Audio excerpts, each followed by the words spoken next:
Mobile telecom players are now asking the Uganda Communications Commission to extend the SIM card registration deadline beyond February 28th if the market's estimated 14 million users are to be fully registered.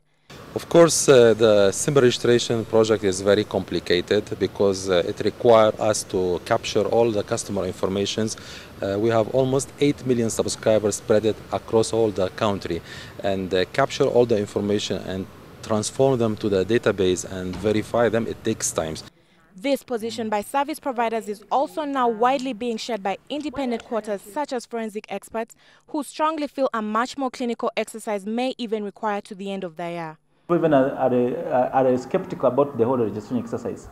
Why are they registering? Why is it that it is mobile phone taking the lead, not the national identification system, which is supposed to be very critical? So registering 15 million people doesn't just take overnight. MTN says in spite response from nearly 70% of its customers, through its agents estimated at 80,000 across the country, a week left is indeed barely sufficient. We already embarked on a discussion with UCC on how best we can manage the transition period and how best we can make sure all the customers who have registered are also secured and are not touched when it comes to deadlines. With the active users of the mobile commerce platform, the movement of cash through the mobile phone placed at 4 million customers in Uganda, concern over an abrupt shutdown by the February 28th deadline is rife.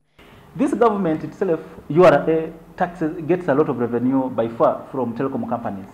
UCC survives by far from its revenue from telecom companies. Now, if you, for example, by the deadline at 1st